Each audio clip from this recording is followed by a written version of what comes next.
నమస్తే, welcome to 69 TV news. నేను మానస. ముందుగా బులెటిన్ లో హెడ్లైన్స్ చూద్దాం.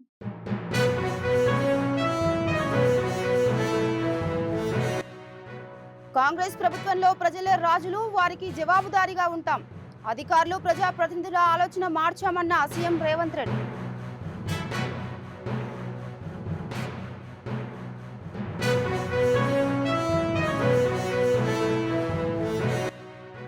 పెండింగ్ ప్రాజెక్టులను బీఆర్ఎస్ పట్టించుకోలేదని సీఎం అబద్ధాలు చెప్పారు. దేవుడి మీద నమ్మకం ఉంటే రేవంత్ రెడ్డి ప్రమాణం చేయాలన్న హరీష్ రావు.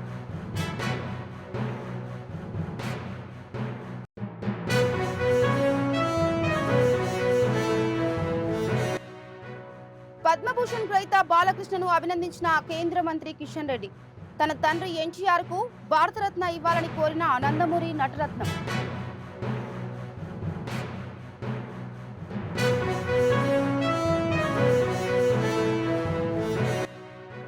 కేంద్ర మంత్రి బండి సంజయ్ ఇంట్లో నుంచి డబ్బులు ఇవ్వడం లేదు.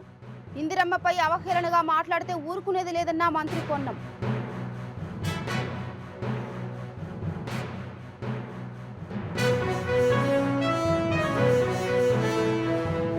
రైట్, ఇక డీటెయిల్స్ వెళ్తే కాంగ్రెస్ ప్రభుత్వంలో ప్రజలే రాజులు, వారికి మేం జవాబుదారీగా ఉంటామని ముఖ్యమంత్రి రేవంత్ రెడ్డి అన్నారు. గత పాలకుల్లా పాలన చేద్దామంటే కుదరదని, ప్రజల వద్దకే వెళ్లాలని అధికారులు ప్రజా ప్రతినిధులు ఆలోచించేలా మార్పు తీసుకొచ్చామన్నారు. అధికారులు, ఎమ్మెల్యేలు, మంత్రులు, ముఖ్యమంత్రి కూడా ప్రజల వద్దకే వస్తున్నారని చెప్పారు. నారాయణపేట జిల్లా కొడంగల్ నియోజకవర్గం చంద్రవంచ గ్రామంలో కొత్త రేషన్ కార్డుల జారీ, రైతు భరోసా, ఇందిరమ్మ ఆత్మీయ భరోసా, ఇందిరమ్మ ఇళ్ల పథకాలను లాంఛనంగా ప్రారంభించారు. ఒక్కో పథకానికి 5గురు చొప్పున ఎంపిక చేయగా వారికి సీఎం మంజూరు ఉత్తర్వులు అందించారు. 76వ గణతంత్ర దినోత్సవ శుభాకాంక్షలు. డాక్టర్ బాబాసాహెబ్ అంబేద్కర్ గారు ఈ దేశ ప్రజలకు అందించిన రాజ్యాంగం 75 వసంతాలు పూర్తి చేసుకొని 76వ వసంతంలో అడుగుపెడుతున్న సందర్భంగా 4 కోట్ల తెలంగాణ ప్రజల ఆశీర్వాదంతో ఏర్పడ్డ ప్రజాపాలన ఇందిరమ్మ రాజ్యం ఈరోజు 4 నూతన సంక్షేమ పథకాలను ప్రవేశపెడుతుందని మీ అందరికీ తెలియజేయడానికి సంతోషపడుతున్నాను. మీ రేవంత్ అన్నగా మీ ఆశీర్వాదం తీసుకొని తెలంగాణ రాష్ట్ర ముఖ్యమంత్రిగా 13 నెలలు పూర్తి చేసుకున్న సందర్భంలో ప్రజలకిచ్చిన గ్యారెంటీలను ఒకటొకటిగా అమలు చేస్తూ ఈనాడు ఈ గణతంత్ర దినోత్సవ సందర్భంగా రైతు భరోసా, ఇందిరమ్మ ఆత్మీయ భరోసా, ఇందిరమ్మ ఇండ్లు, నూతన రేషన్ కార్డుల పంపిణీ కార్యక్రమాలను ఈరోజు ప్రారంభించుకోవడం నాకెంతో సంతోషంగా ఉంది. 4 కోట్ల తెలంగాణ ప్రజల యొక్క సంక్షేమం కోసం ప్రజాపాలనలో నిరంతరం శ్రమిస్తూ ప్రజలతో మమేకమవుతూ ప్రజా పరిపాలన అందిస్తూ రైతు భరోసా, నిరుద్యోగ సమస్య పరిష్కారము, అదేవిధంగా వరికి బోనసు, ఇలాంటి ఎన్నో కార్యక్రమాలను ఈరోజు మనం అమలు చేసుకోవడమే కాకుండా మహిళలకు ఆర్టీసీలో ఉచిత బస్సు ప్రయాణము, 200 యూనిట్ల ఉచిత కరెంటు, 500 రూపాయల సిలిండర్ని ఈరోజు ఆడబిడ్డలకు అందజేస్తూ ఈ ప్రజాపాలనలో ప్రజల ఆకాంక్షలు నెరవేర్చడానికి నిరంతరం ప్రయత్నం చేస్తున్నాము. ఈరోజు రాష్ట్రాన్ని చుట్టుముట్టిన సమస్యలను ఒకటొకటిగా పరిష్కరిస్తూ ఇచ్చిన గ్యారెంటీలను అమలు చేస్తూ ముందుకు వెళ్తున్నాము. ఈరోజు దళితులు, గిరిజనులు, ఆదివాసీలు, అదేవిధంగా బలహీన వర్గాలు, మైనారిటీలు, మహిళలు, నిరుపేదలందరినీ కూడా ఆదుకోవాలన్న లక్ష్యంతో ఈరోజు ప్రభుత్వం ముందుకు వెళుతుంది. ఈరోజు మీ ఆశీర్వాదం, మీరు అండగా నిలబడబట్టి ఈ ప్రభుత్వాన్ని ఏర్పాటు చేయడమే కాకుండా ప్రజా సంక్షేమ కార్యక్రమాలను అమలు చేస్తూ ముందుకు వెళ్తున్నాము. ఈరోజు ముఖ్యంగా ఎంతోమంది పేదలు సంవత్సరాల కొద్ది నూతన రేషన్ కార్డుల కోసం ఎదురు చూడడము, అదేవిధంగా రైతు కూలీలు మాకు భరోసా ఉండడం ద్వారా మేము కొంత ఆర్థిక ప్రయోజనం పొందాలి అని మా దృష్టికి తీసుకురావడంతో ఈరోజు ఇందిరమ్మ ఆత్మీయ భరోసా నూతన కార్యక్రమాన్ని కూడా మనం ఏర్పాటు చేసుకోవడం జరిగింది. రైతు భరోసాలో ఈరోజు సంవత్సరానికి 12,000 రూపాయలను మనము ఈరోజు రైతుల ఖాతాలో వేసుకోవడం జరుగుతుంది. ఆనాడు ఆకాశమే హద్దుగా 2004 నుంచి 2014 వరకు ఇందిరమ్మ రాజ్యంలో ఇందిరమ్మ ఇండ్లు మనం ఇచ్చుకోవడం జరిగింది. మళ్ళీ 10 సంవత్సరాల తర్వాత ఈరోజు పేదల కళ్ళల్లో వెలుగు చూడడానికి, పేదలను ఒక ఇంటి వాళ్ళను చేయడానికి ఇందిరమ్మ ఇండ్ల కార్యక్రమాలను కూడా ఈరోజు మనం తీసుకోవడం జరిగింది. ఇవన్నీ కూడా తెలంగాణ రాష్ట్రంలో ఉన్న పేదలను, నిరుపేదలను, దళితులను, గిరిజనులను, ఆదివాసీలను, బలహీన వర్గాలను, మైనారిటీలను, మహిళలను సంక్షేమ పదం వైపు నడిపించడమే కాకుండా మహబూబ్ నగర్ జిల్లాలో పెండింగ్ ప్రాజెక్టులను బీఆర్ఎస్ పట్టించుకోలేదని సీఎం రేవంత్ రెడ్డి అబద్ధాలు చెప్పారని, ప్రాజెక్టులు పూర్తి చేసి 6,50,000 ఎకరాలకు సాగునీరిచ్చింది బీఆర్ఎస్ పార్టీనే అన్నారు మాజీ మంత్రి హరీష్ రావు. 2 దశాబ్దాల పాటు పాలమూరు జిల్లాలో ప్రాజెక్టులను మోసం చేసింది మీరు కాదా అని ప్రశ్నించారు. టీడీపీ హయాంలో 10 ఏళ్లు, కాంగ్రెస్ హయాంలో 10 ఏళ్లు ప్రాజెక్టులను పెండింగ్లో పెట్టారని, సీఎం రేవంత్ రెడ్డికి దేవుడి మీద నమ్మకం ఉంటే కొడంగల్ పక్కనే ఉన్న పవిత్ర క్షేత్రం కురుమూర్తి దేవాలయంలో తడి బట్టలతో ప్రమాణం చేయాలని సవాల్ చేశారు.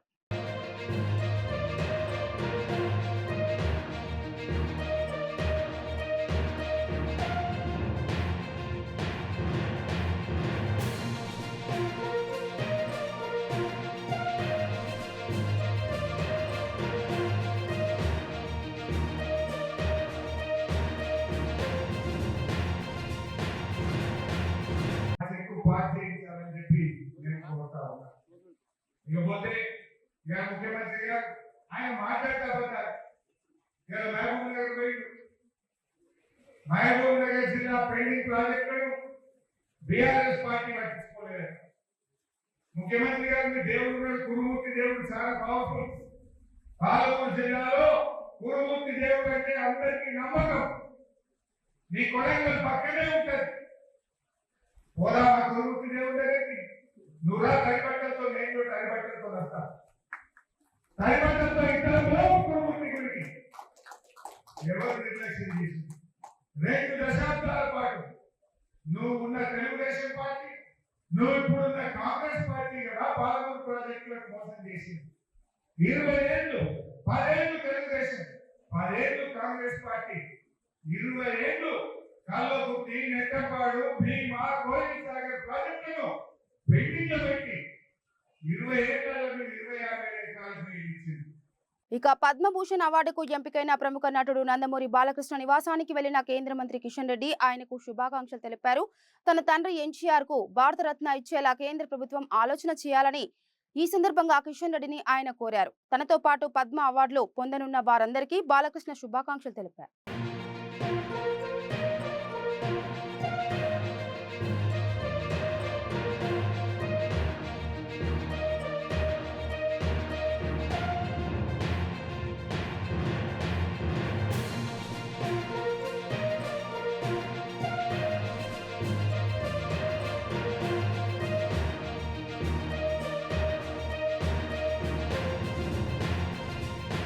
కేంద్ర మంత్రి బండి సంజయ్ ఇంట్లో నుంచి డబ్బులు ఇవ్వడం లేదని, ఇందిరమ్మ పేరు పెడితే డబ్బులు ఇవ్వరా, ఎలా ఇవ్వరో మేము చూస్తామని మంత్రి పొన్నం ప్రభాకర్ ఆగ్రహం వ్యక్తం చేశారు.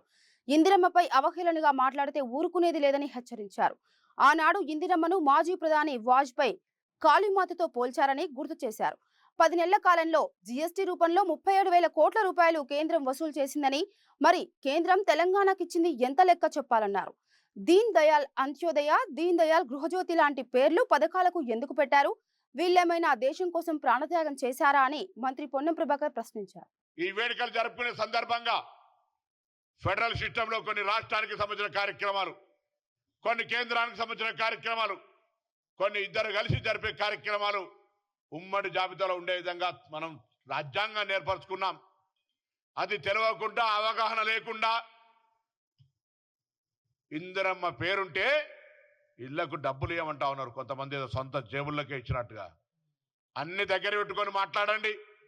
ఇప్పటికే తెలంగాణ బీజేపీ తెలంగాణ ప్రజలకు మోసం చేసింది.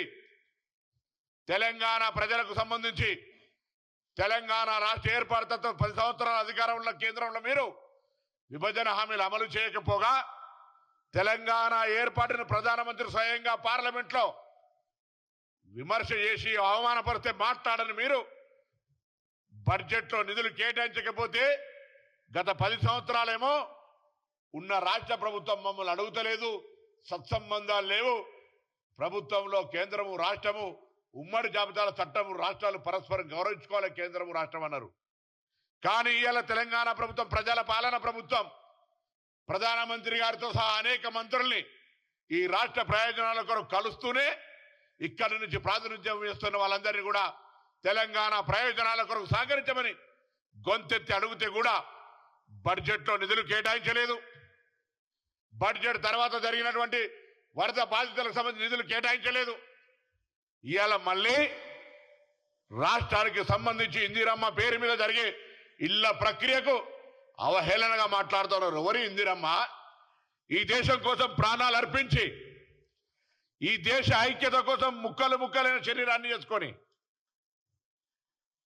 ఆనాడు మీ నాయకుడు అటల్ బిహారీ వాజ్పేయి తోటి దుర్గా మాతగా పోల్చబడ్డటువంటి ఇందిరమ్మ గురించి మాట్లాడుతున్నారే. నేను భారతీయ జనతా పార్టీని అడుగుతా ఉన్నా, ఇలా అటువంటి నాయకుల మీద మీ పార్టీ ఏం క్రమశిక్షణ చర్య తీసుకుంటుందని అడుగుతా ఉన్నా. ఇందిరమ్మని ఇయ్యాల కూడా గ్రామీణ ప్రాంతాల్లో నేను ఇంతకుముందు చెప్పినట్టుగా హనుమంతుని ఆలయం లేని ఊరుండకపోవచ్చు, ఇందిరమ్మ లేని ఊరుండకపోవచ్చు. అటువంటి ఇందిరమ్మకు సంబంధించిన విషయం లోపల మేము ఇందిరమ్మ ఇల్లు ఇస్తే డబ్బులు ఏమా?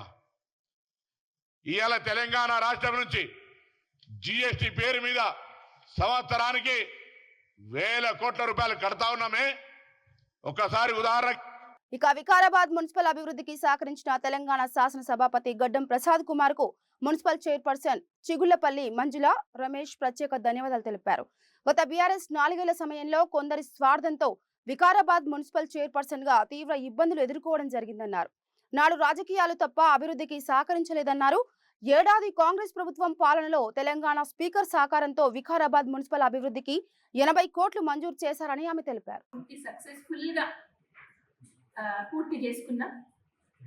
ఈ 5 సంవత్సరాల పీరియడ్ లో జీవితంలో చాలా నేర్చుకున్నాను. ఎందుకంటే ఇన్ని సంవత్సరాల నుంచి చిన్నప్పటి నుంచి నేర్చుకోలేదంతా 5 సంవత్సరాలు చాలా బాగా నేర్చుకున్నా.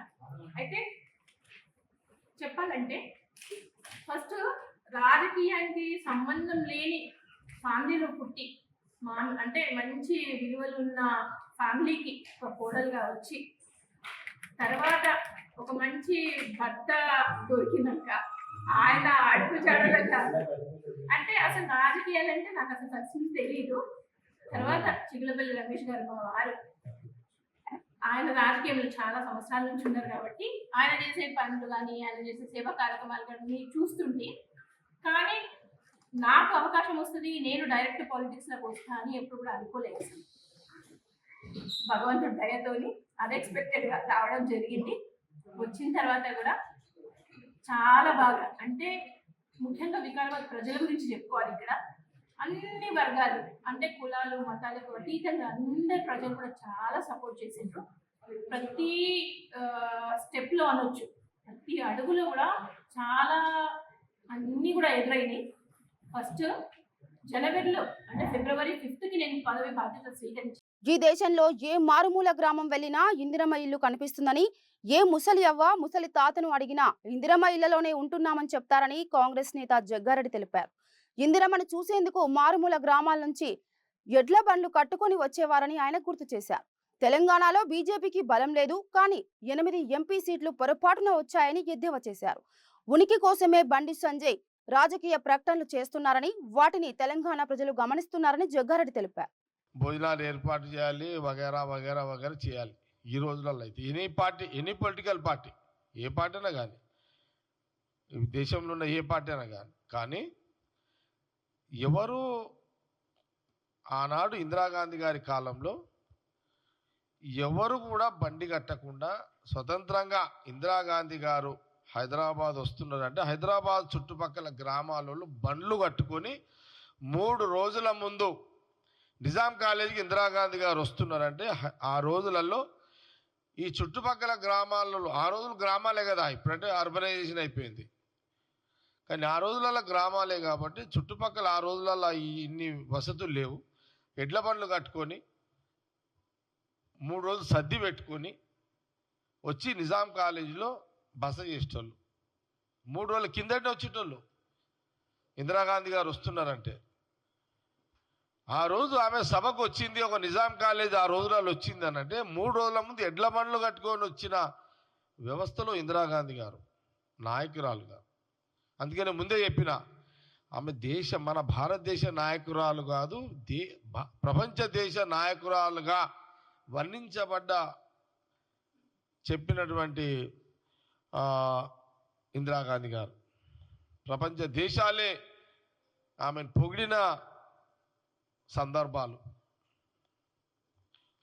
ఆ రోజు బహిరంగ సభలో వచ్చి ఇందిరాగాంధీ గారు ఏం మాట్లాడేవాళ్ళు, రోటీ కపడా మకాన్. ఆమె ఏమని తిట్టేది కాదు, ఆమె వచ్చి ఇదే చెప్పేది, ఈ దేశ్కి జనతాకే లియే రోటీ కపడా మకాన్ జరూరత్ హై. ఇక సంగారెడ్డి జిల్లా పటాన్చెరు నియోజకవర్గంలో కాంగ్రెస్ గ్రూపు తగాదాలపై పీసీసీ దృష్టి సారించింది. ఆ పార్టీ నేత నజర్ ఇప్పటికే పటాన్చెరులో కాంగ్రెస్ పార్టీలో కొత్త పాత గొడవలపై కమిటీ వేశారు. అమీన్పూర్ కాంగ్రెస్ పార్టీ కార్యాలయానికి వచ్చిన కమిటీ సభ్యులు ప్రభుత్వ విప్ ఆది శ్రీనివాస్, పీసీసీ కార్యదర్శి వినోద్ రెడ్డి, కాటా శ్రీనివాస్ తో భేటీ అయిన కమిటీ సభ్యులు అక్కడ వివరాలు సేకరించారు. ఈ సందర్భంగా అమీన్పూర్ కాంగ్రెస్ కార్యాలయానికి భారీగా చేరుకున్న ఇరు వర్గాల కాంగ్రెస్ పార్టీ కార్యకర్తలు ఆందోళన చేశారు. ఇద్దరు నేతలతో చర్చించిన అనంతరం పార్టీ అధిష్టానానికి నివేదిక ఇవ్వనున్నట్లు కమిటీ సభ్యులు తెలిపారు.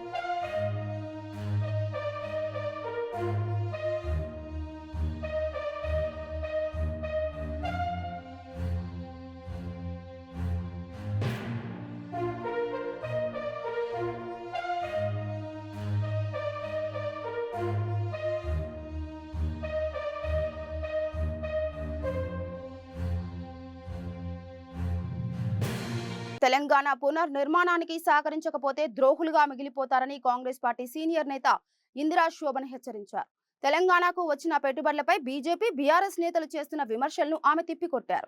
కాంగ్రెస్ పార్టీ అధికారంలోకి వచ్చిన తర్వాత సీఎం రేవంత్ రెడ్డి సంక్షేమ పథకాలను అందించేందుకు తీవ్ర ప్రయత్నాలు చేస్తున్నారన్నారు.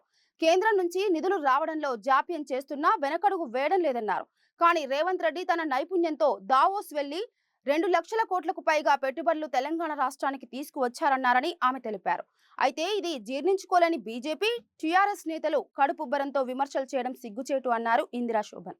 వచ్చిన తర్వాత తను చేసినటువంటి మంచి పనికి మినిమం సపోర్ట్ సహకారం ఇవ్వకపోగా విమర్శలు చేసేటువంటి ప్రయత్నం చేస్తున్నారు.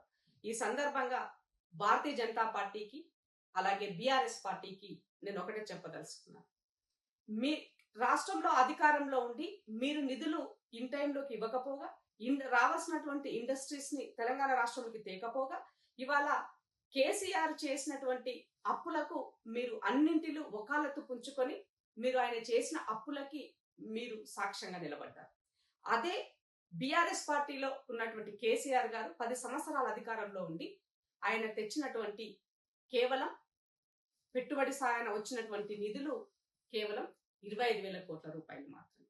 కానీ అదే రేవంత్ రెడ్డి గారు 10 సంవత్సరాల కాలంలో మీరు చేయలేనటువంటి పనిని ఒక్క సంవత్సరంలో, పోయిన సంవత్సరం దావోస్ వెళ్ళి 40,000 కోట్లు, ఈసారి దావోస్ వెళ్ళినప్పుడు 1,78,000 కోట్ల రూపాయలను, దాదాపుగా 2,19,000 కోట్ల రూపాయలు పెట్టుబడి సహాయన తెలంగాణ రాష్ట్రానికి రాబోతున్నాయి అన్నది ముమ్మాటికి వాస్తవం.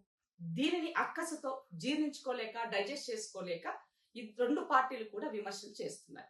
ఇవాళ రాజకీయాలు మనం ఎప్పుడైనా మాట్లాడొచ్చు, కానీ ఒక ప్రాంతం అభివృద్ధికి వచ్చినప్పుడు పార్టీలకు అతీతంగా ఆ మంచి విషయాన్ని స్వాగతించాల్సినటువంటి అవసరం ఉంది. స్వాగతించే గుణం మీకు లేకపోగా ఇవాళ ఎట్లా తెచ్చిండు రేవంత్ రెడ్డి గారు అన్నది అర్థం కాక, తిన్నది అరగక, ఇవాళ మీరు రేవంత్ రెడ్డి గారి క్యారెక్టర్ పట్ల, రేవంత్ రెడ్డి గారి ఎడ్యుకేషన్ పట్ల పదే సోషల్ మీడియాలో ట్రోల్ చేస్తున్నారు.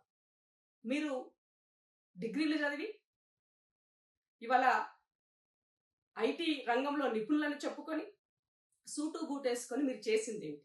మరి అదే రేవంత్ రెడ్డి గారు పాలమూరు మట్టి బిడ్డగా ఇవాళ తనకున్నటువంటి సంకల్పంతో తనతో సహకరించేటువంటి మంత్రివర్గమైన తనతో ఉన్నటువంటి అధికారుల సహాయ సహకారాలతోనైనా ఇవాళ ఏ కంపెనీలు తెస్తే బాగుంటది, ఈ రాష్ట్రంలో ఉన్నటువంటి నిరుద్యోగ సమస్యని ఏ విధంగా నేను అధిగమించగలను, దేశంలో భారతీయ జనతా పార్టీ ఎలా నిరుద్యోగులను మోసం చేసింది, కనీసం ఈ రాష్ట్రంలో ఉన్నటువంటి నా బిడ్డలకి నా నిరుద్యోగులకి కనీసం ప్రభుత్వ ఉద్యోగం ఇయ్యలేకపోయినప్పటికీ ఇచ్చే వాటిలో అందరికీ మనం ప్రభుత్వ ఉద్యోగాలు ఇవ్వలేం, కొంతవరకు కొంత కోటాన్ని మనము వాటిని చేయగలుగుతాం. రిమైనింగ్ గా ఉన్నటువంటి నిరుద్యోగులకి ఉపాధిని ఎట్లా కల్పించాలన్నది కోసం కంపెనీలు తెచ్చినట్లయితే ఉపాధి పెరుగుతుంది. వాళ్ళు ఇక్కడికి రావడం ద్వారా మన యొక్క తెలంగాణ యొక్క స్టేటస్ ఇమేజ్ పెరుగుతుంది. అలాగే అక్కడ ఆ ఇండస్ట్రీస్ ఇక్కడికి రావడం ద్వారా మనకి వాటి యొక్క ఆర్థికంగా మనం కొంత ఎదగడానికి అవకాశం దొరుకుతుంది. ఇలాంటి అన్ని విషయాల పట్ల రేవంత్ రెడ్డి గారు చాలా ఎక్సైజ్ చేసి తనకు ఉన్నటువంటి విజన్తోన ఈ రాష్ట్రాన్ని ముందుకు తీసుకెళ్ళకపోతుంటే, ఈ రాష్ట్రాన్ని రేసింగ్ వైపుకు రేస్ చేయకపోతే, మీరు రేసులన్నీ కూడా ప్రెస్టేజ్ కోసం మీరు రేసులు చేశారు, కానీ రేవంత్ రెడ్డి గారు తెలంగాణ రాష్ట్ర ప్రజల యొక్క జీవన ప్రమాణాలను రేస్ లో ముందుకు తీసుకెళ్లడం కోసం గాల్లో తిరిగిన జగన్ చివరకు తన పార్టీని గాల్లోకి తీసుకెళ్లే పరిస్థితి తెచ్చుకున్నాడని బీజేపీ నేత TTD board member Bhanuprakash Reddy ఆరోపించారు. జగన్ చేష్టలు ఏ మాత్రం వైసీపీ నేతలకు నచ్చడం లేదని, విజయసాయిరెడ్డి ఒక్కరే కాదు మిగిలిన వైసీపీ ముఖ్య నేతలందరూ వైసీపీని వీడనున్నారని తెలిపారు. అతి త్వరలో వైసీపీ మూతపడుతుందని, ఎన్డీఏ కూటమి మరింత బలోపేతమవుతుందని భానుప్రకాష్ రెడ్డి జోషన్ చెప్పారు. జగన్మోహన్ రెడ్డి పార్టీ మీద, వైసీపీ మీద, జగన్మోహన్ రెడ్డి నాయకత్వం మీద వైసీపీ నాయకులకి నమ్మకం సన్నగిలుతా ఉంది. 2024లో కేవలం 11 స్థానాలకే పరిమితమైనపోయి ప్రతిపక్ష హోదా కూడా రాకుండా ఆంధ్రప్రదేశ్ ప్రజలు జగన్మోహన్ రెడ్డి పార్టీని ఓడించడం జరిగింది. ఇప్పటికే 3 పార్లమెంట్ సభ్యులు ఆ పార్టీ నుంచి బయటికి రావడం జరిగింది. నేడు విజయసాయిరెడ్డి కూడా ఈ రోజు బయటికి రావడం జరిగింది. అయోధ్య రామిరెడ్డి గారితో పాటు ఇంకా చాలా మంది బయటకు వస్తారని చెప్పి వార్తలు వస్తున్నాయి. రాబో రోజుల్లో ఖచ్చితంగా వైసీపీ ఖాళీ అవ్వడం ఖాయం. నాయకుడు అంటే ప్రజలకి అందుబాటులో ఉండాలి, ఆ పార్టీ నాయకుడికి అందుబాటులో ఉండాలి. జగన్మోహన్ రెడ్డి కేవలం తాడేపల్లి ప్యాలెస్ మాత్రమే పరిమితమైపోయాడు తప్ప ఆ పార్టీ క్యాడర్కి కానీ నాయకులకు కానీ అందుబాటులో లేకుండా గాల్లో తిరిగే ముఖ్యమంత్రిగా జగన్మోహన్ రెడ్డి మిగిలిపోయాడు. అందుకనే ప్రజలు వైసీపీ నాయకులు జగన్మోహన్ రెడ్డిని గాల్లోనే త్రిసముద్ర స్వర్గంలోనే పెట్టేశారని చెప్పి మేము భావిస్తున్నాం. ఇక బులెటిన్ ముగించే ముందు హెడ్లైన్స్ మరోసారి.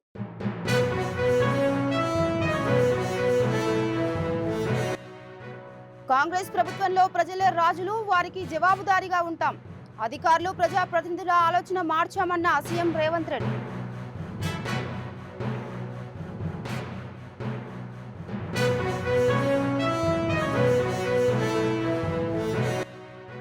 పెండింగ్ ప్రాజెక్టులను బీఆర్ఎస్ పట్టించుకోలేదని సీఎం అబద్ధాలు చెప్పారు. దేవుడి మీద నమ్మకం ఉంటే రేవంత్ రెడ్డి ప్రమాణం చేయాలన్న హరీష్ రావు.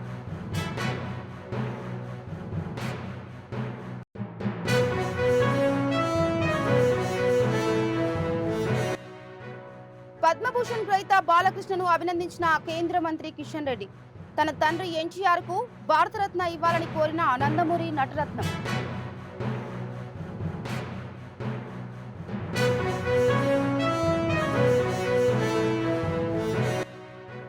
కేంద్ర మంత్రి బండి సంజయ్ ఇంట్లో నుంచి డబ్బులు ఇవ్వడం లేదు. ఇందిరమ్మపై అవహేళనగా మాట్లాడితే ఊరుకునేది లేదన్న మంత్రి పొన్నం.